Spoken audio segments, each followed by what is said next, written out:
कादंबिनी जग जीवन दान हेतु सौदामिनीत्व सकल ही विनाशे जाय आलंबिनी भवती राजगिरे दिदानी जिजा जयती शहाब कुटुंबिनीसा।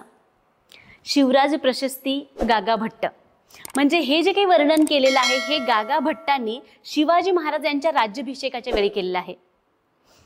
याचाच अर्थ असा होतो की समजा ढगांमध्ये खूप सारा पाऊस साठलेला आहे, खूप सारं पाणी साठलंय आणि ते पाणी ज्यावेळेस जमिनीवर ओसंडून वाहतं तर त्यावेळेस जो प्राणीमात्रांना आनंद मिळतो किंवा त्यांचं जीवन देणारी जी आहे ती जीवनदायिनी। ज्या पद्धतीनं विजा आकाशात चमकतात आणि विजा चमकल्यानंतर अंधारात सारख्या शत्रूला नष्ट करतात तसं शत्रूला नामोहरम करणारी व्यक्ती। त्याचसोबत कुटुंब वत्सल तर आहेच, परंतु रयतेचे कलागुण ओळखून त्याला राजश्रय देणारी अशी व्यक्ती, तिचा जय जयकार असो। आणि हा जय जयकार ज्यांचा होतो ते आहेत राजमाता राष्ट्रमाता माँसाहेब जिजाऊ आणि जे जय जयकार करतात ते खुद्द गागा भट्ट। एवढ्या विद्वानानं इतक्या सुंदर शब्दांमध्ये ज्यांची प्रशस्ती केलेली आहे, ज्यांचं वर्णन केलेलं आहे त्या राजमाता राष्ट्रमाता माँसाहेब जिजाऊ म्हणजे या महाराष्ट्राच्या इतिहासाला कलाटणी देणारी अशी जी व्यक्ती आहे। यांचा जन्म होतो 12 जानेवारी 1598 मध्ये।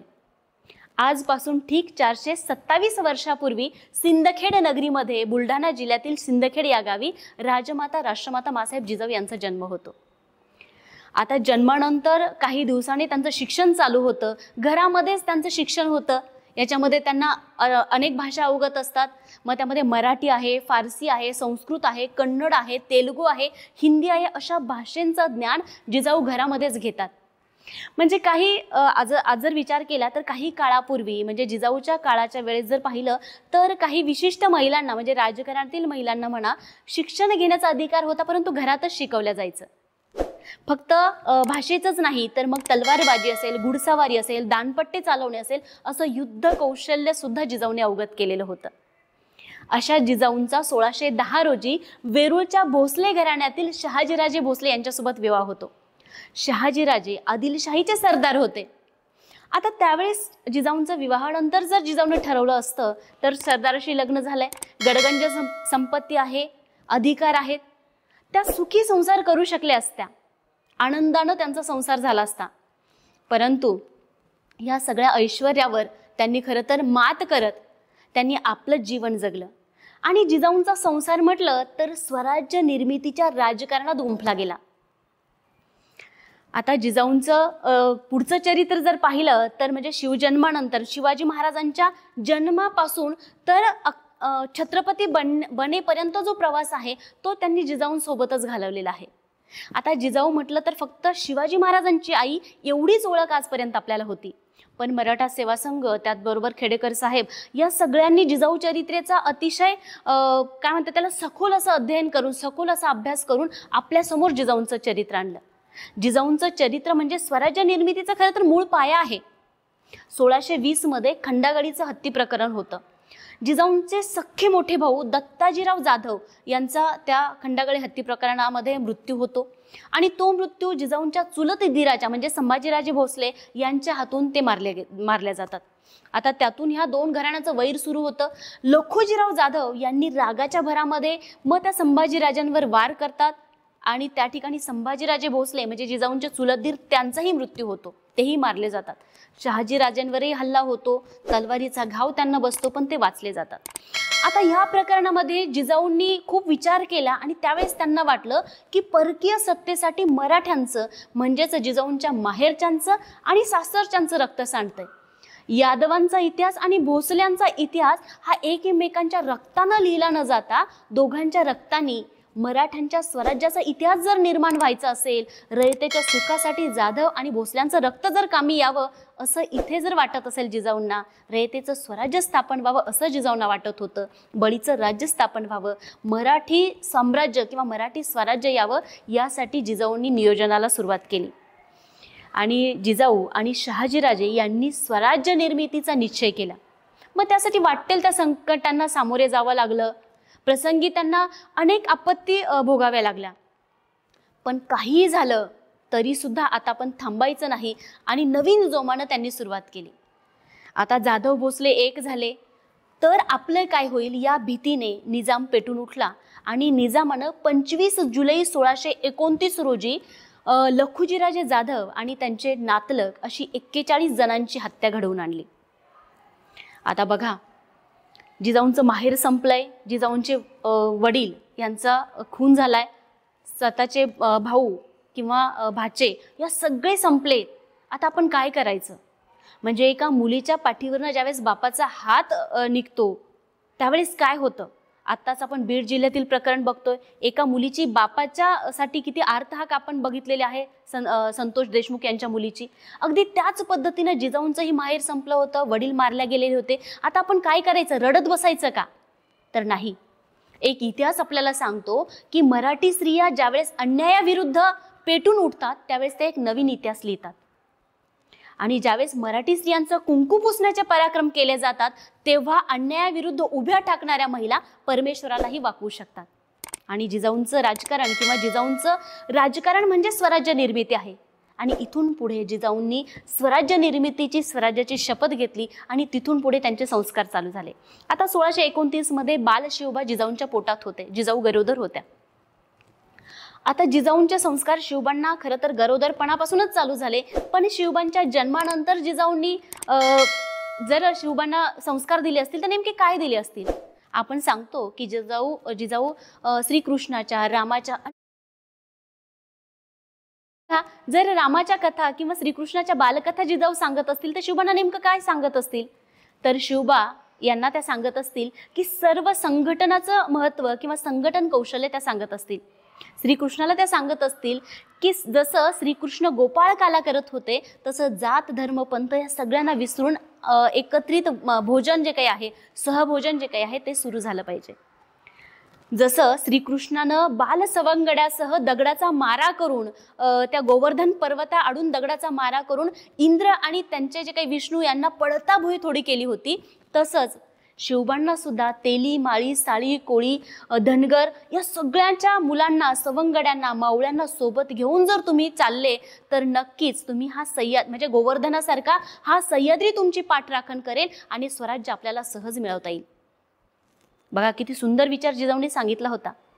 म्हणजे काय होतं की त्याचसोबत त्यांनी रामाचा बंधुभाव सुद्धा सांगितलं असेल की ज्यावेळेस राम वनवासाला जातो तर त्यावेळेस रामासोबत एक भाऊ आपल्या संसाराचा त्याग करून त्याच्या सोबत जातो आणि दुसरा भाऊ सावत्र भाऊ तो सुद्धा रामाच्या पादत्राणे सिंहासनावर ठेवून राज्य करतो, पण स्वतः गादीवर बसत नाही. इतका सुंदर बंधुभाव रामाच्या चरित्रात आहे. तर तोच जर जिजाऊंनी सांगितलं असेल तर तो बंधुभाव शिवरायांनी शेवटपर्यंत जपला. म्हणूनच कदाचित शिवरायांचं संघटन कौशल्य इतकं सुंदर होतं की त्या ठिकाणी म्हणजे असा इतिहासातील एकमेव दाखले आहे की जिथे लोक जीवाला जीव देण्यासाठी सुद्धा मागे पुढे बघत नाहीये. तानाजी सारखे मावळे म्हणायचे, राज लाख मेलं तर चालेल पण लाखाचं पोशिंद जगलं पाहिजे. शिवा काशीद असेल, जीवा महाले असतील, सगळेच म्हणजे म्हणतात ना, वाचला होता शिवा म्हणून होता जीवा म्हणून वाचला शिवा, ही म्हण त्या काळात रुजू झाली. म्हणजे जीवाला जीव देणारे मावळे सवंगडी शिवरायांनी मिळवले. हा भाऊबंद किंवा काय म्हणतात त्याला बंधुभाव शिवरायांनी शेवटपर्यंत जपला. शिवरायांनी स्वराज्य मिळवलं खरं, पण त्यांच्या मागे होते कांदा मीठ भाकरी खाणारे दऱ्याखोऱ्यांमधील, सह्याद्रीच्या दऱ्याखोऱ्यांमधील मावळे. आणि म्हणून शिवरायांना हे शक्य झालं. हेच संस्कार जिजाऊंनी शिवरायांना सतत देत गेल्या. आणि याच संस्काराने जिजाऊंनी 5000 काय म्हणतात त्याला 5000 जाती, 75,000 पोट जातींना एकाच शब्दात बांधला आणि तो शब्द होता मावळा. बघा, फक्त एवढंच नाही तर पराची नारी रुक्माई समान हे सांगताना सुद्धा जिजाऊंनी कदाचित कृष्णाचं उदाहरण दिलं असेल आणि सांगितलं असेल की कृष्ण जसा गवळणीचा पदर धरतो. पदर कोण धरतो? तर ज्यावेळेस एखादं बाळ यात्रेत हरवू नये म्हणून आपल्या आईचा पदर धरून चालत असतं, त्याला ती सिक्युरिटी वाटत असते, त्याला त्या पदराच्या मागे संरक्षण वाटत असतं, मायेची ऊब वाटत असते. म्हणून जसं कृष्ण गवळणींचा पदर धरून जायचा, त्याच पद्धतीनं प्रत्येक स्त्रीला आईच्या नजरेनं पाहण्याची शिकवण सुद्धा शिवबांना जिजाऊंनी अगदी बालपणातच दिली असेल. आणि म्हणूनच शिवरायांनी म्हणजे सगळ्यात आधी युद्धामध्ये म्हणा किंवा व्यापारामध्ये म्हणा स्त्रियांचा उपयोग थांबवला. कारण इतिहासामध्ये जर पाहिलं किंवा जिजाऊंनी पाहिलं असेल की ज्या वेळेस या ठिकाणी आदिलशाही, मोगलशाही माजलेली होती तर त्यावेळेस स्त्रियांचा कशा पद्धतीनं अन्याय अत्याचाराला सामोरे जावं लागत होतं. गोरगरीब स्त्रियांना भर दिवसा उचलून नेल्या जायचं. मग हे सगळं कुठेतरी थांबायला पाहिजे, युद्धात स्त्रियांचा उपयोग थांबायला पाहिजे, म्हणून स्त्रियांना सन्मान मिळायला हवा, हा पहिला संदेश सुद्धा जिजाऊंनी शिवबांना दिला असेल. बघा, जर आपण बघितलं इतिहासात अनेक दाखले आहेत. अगदी आमिरची राजकुमारी जोधा हिला अकबराला दिलं गेलेलं होतं, म्हणजे युद्धाच्या वाटाघाटीमध्ये. छत्रछाल बुंदेलाची जी मुलगी होते, राजकुमारी होती मस्तानी, हिला सुद्धा बाजीरावाला नजराणा म्हणून देण्यात आलं होतं. कौरव पांडव यांच्या जुगारामध्ये द्रौपदीला सुद्धा लावलं गेलं होतं. 1304 मध्ये ज्या वेळेस चित्तोडगड खिलजीच्या ताब्यात गेल्यावर महाराणी पद्मिनी आणि पद्मिनी सोबत अनेक महिलांनी सामूहिक जोहार केला गेलेला होता.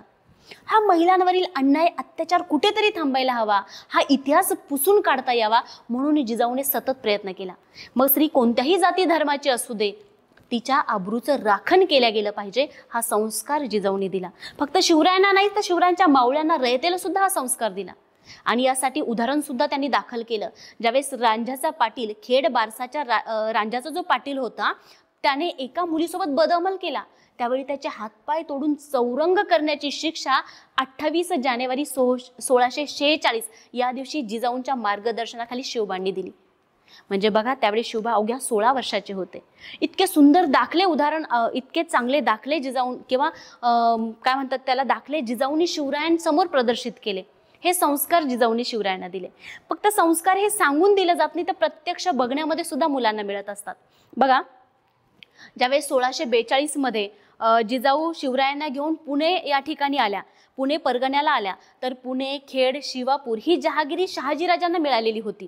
आणि ही जहागिरी मिळाल्यानंतर ज्यावेळेस शिवाजी महाराज जिजाऊ राजमुद्रा, भगवे झेंडे, नोकर चाकर, धन दौलत हे सगळं घेऊन ज्यावेळेस जिजाऊ पुण्याला आल्या, तर त्यावेळेस पुणे हे बेचिराख झालेलं होतं. म्हणजे 1629 मध्ये आदिलशहाचा जो काही नोकर होता मुरार जगदेव, यानं पुण्यावर गाढवाचा नांगर फिरून ते बेचिराख केलं होतं. त्या ठिकाणी एक लोखंडी पहार, तुटकी चप्पल, थोटकी केरसुनी आणि फाटकं वस्त्र टांगून ठेवलं होतं. आणि या ठिकाणी जो कोणी राहायला जाईल त्याचा निर्वंश होईल अशी अवई उठवली होती. तिथे कोणीही राहायला जात नव्हतं. आता ज्यावेळेस जिजाऊ पुण्यामध्ये गेल्या बालशिवबांना घेऊन, त्यावेळेस त्यांनी स्वतः ती लोखंडी पहार उपसली आणि फेकली आणि म्हणाल्या, मी राहील इथे, झाला तर होऊ द्या माझा निर्वंश. आणि शिवबांच्या हातून त्यांनी लोखंडी नांगरानं ती जमीन नांगरली. पुढे तीच जमीन झांबरे पाटलाकडनं विकत घेऊन त्या ठिकाणी लाल महालाची बांधणी केली आणि रयत त्या ठिकाणी आनंदाने गुण्यागोविंदाने राहू लागले. एवढंच कशाला, तर पुढे आंबवडी पुनवडी धरणाचं बांधकाम सुद्धा जिजाऊंच्या मार्गदर्शनाखाली झालं. म्हणजे शेतकऱ्यांना शेतीची जी काही सुबकता आली ती सुद्धा जिजाऊंच्या मार्गदर्शनाखाली झाली. मग बियाणं असेल, नांगर असेल, बैलजोडी असेल, हे सगळं जिजाऊने त्या जे काही शेतकरी होते त्यांना दिलं. म्हणजे जिजाऊंनी जे काही पुणे बेचिराख झालेलं पुणे जिजाऊंनी वसवलं. आजचं पुणे विद्येचं माहेरघर हे कालचं जिजाऊंचं जिजापूर आहे. इतकं सुंदर उदाहरण ह्या पुण्यामध्ये जिजाऊंचे, खरं तर जिजाऊंचा जन्मोत्सव सिंदखेड या ठिकाणी होतोच आहे, तर तो पुण्यामध्ये सुद्धा मोठ्या उत्साहात व्हायला हवा. का तर पुणे आज जे पाहतोय आपण ते फक्त आणि फक्त जिजाऊंच्या कृपादृष्टीमुळे. म्हणजे आजही आपली स्त्री आटपाट नगरात उभी आहे. आजही आम्ही चंद्र ओवाळतोय, चंद्रावर जाऊन आलो तरीही आम्ही चंद्र ओवाळतोय.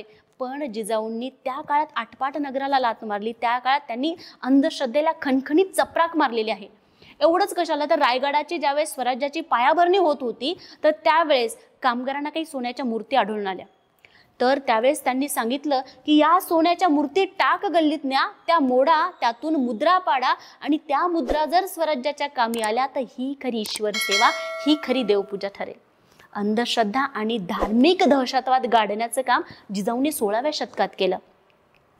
आता बघा, एवढंच नाही तर यातून शिवाजी महाराजांचा वैज्ञानिक दृष्टिकोन त्या जोपासत गेल्या. आता ह्या सोबतच जर आपण बघितलं तर त्याच्यानंतर जर आपण बघितलं, जिजाऊंनी अंधश्रद्धेला लाथ मारली, जिजाऊंनी शिवबांना प्रत्येक क्षणी साथ दिली आणि जिजाऊंनी धार्मिक दहशतवाद सुद्धा मोडीत काढला. म्हणजे बजाजी निंबाळकर असतील, नेताजी पालकर असतील, यांना सुद्धा म्हणजे शुद्ध करून धर्मात घेण्याचं काम जिजाऊंनी केलेलं आहे. म्हणजे त्यावेळी त्यांनी धार्मिक दहशतवाद सुद्धा मोडून काढला. आता जिजाऊंनी फक्त म्हणजे शिवबांना संस्कार दिले, शिवबांच्या मागे भरभक्कमपणे उभ्या राहिल्या, एवढंच नाही तर त्याच्या पुढे जाऊन जर पाहिलं तर जिजाऊंनी स्वतः युद्धाला सामोरे जाण्याचं काम सुद्धा जिजाऊंनी केलेलं आहे. म्हणजे बघा, ज्यावेळेस छत्रपती शिवाजी महाराज आणि शंभूराजे आग्र्याच्या कैदेत होते, तर त्यावेळी अचानकपणे मिर्झा राजे जयसिंग युद्धाला चालून येतो आणि मिर्झा राजे जयसिंग युद्धाला चालून आल्यावर आता मी काय करू, कोणाला सांगू, याचं कुठलाही वाट न बघता किंवा कुठेही वाच्यता न करता जिजाऊ स्वतः आपल्या सैन्याचं प्रतिनिधित्व करतात आणि कोल्हापूरपासून 110 किलोमीटर अंतरावर असलेला रांगणागड जो काही आहे तो जिजाऊ जिंकून आणतात. म्हणजे बघा, 2225 फूट इतका उंच असलेला रांगणागड हा गड जिंकण्याचं काम जिजाऊ करतात, स्वतः युद्धाला सामोरे जातात. वयाच्या 64व्या वर्षी 13वा किल्ला स्वराज्यात सामील झाला, तो म्हणजे रांगणा, आणि तो सामील करणाऱ्या त्या म्हणजे जिजाऊ. म्हणजे बघा, त्या काळामध्ये स्त्रिया युद्धाला सामोरे जात होत्या. जिजाऊ सोबतच इतरही महिलांच्या युद्धाचे दाखले आपल्याला देता येतात. तर त्यामध्ये जर बघितलं तर सावित्रीबाई देसाई हिने सुद्धा 27 दिवस किल्ला लढवला होता. म्हणजे त्या काळातील महिला ह्या कणखर होत्या, राजनीती निपुण होत्या, रणधुरंधर होत्या, कर्तबगार होत्या. अशा स्वराज्यासाठी संसार सुखाचा त्याग, कुटुंबाचा त्याग, सर्वस्वाचा त्याग, आपले चुलत भाऊ असतील, वडील असतील, दीर असतील, या सगळ्यांच्या हत्या, स्वतःची 4 अपत्य धावपळीत मृत्यू पावतात. स्वतःचे वडील भाऊ 4 म्हणजे खरं तर सगळेच कुटुंब उद्ध्वस्त होतं. पुढे जाऊन कर्नाटकात मुलगा संभाजीराजे आणि पती शहाजीराजे यांचाही मृत्यू होतो. शिवाजी महाराजांना अनेकदा मृत्यूच्या दाढेतून जावं लागतं, पण प्रत्येक प्रसंगी आपली मायेची नजर शिवाजी महाराजांवर ठेवत शिवबांच्या स्वराज्यावर जागती नजर ठेवणारी राजमाता जिजाऊ शिवराज्याभिषेक डोळ्यात साठवून 17 जून 1674 रोजी राजधानी किल्ले रायगड याच्या पायथ्याशी असलेल्या पाचाडच्या वाड्यात आपला अखेरचा निरोप घेतात. परंतु तरीसुद्धा आजही त्यांचं अस्तित्व या महाराष्ट्राच्या कानाकोपऱ्यात ठेवून जातात. अखंड महाराष्ट्राचा सांस्कृतिक, राजकीय, सामाजिक सलोखा जर कोणी असेल तर ते म्हणजे जिजाऊ. या जिजाऊ ज्यांचं माहेर विदर्भातलं, सासर मराठवाड्यातलं, कार्यकर्तृत्व पश्चिम महाराष्ट्र आणि अखेर कोकणात झाला, अशा संपूर्ण महाराष्ट्राचं आराध्य दैवत राजमाता, राष्ट्रमाता माँसाहेब जिजाऊ यांना मी कोटी कोटी नमन करते आणि या ठिकाणी थांबते आणि पुन्हा एकदा तुम्हाला जिजाऊ जयंतीच्या खूप खूप शुभेच्छा देते. धन्यवाद.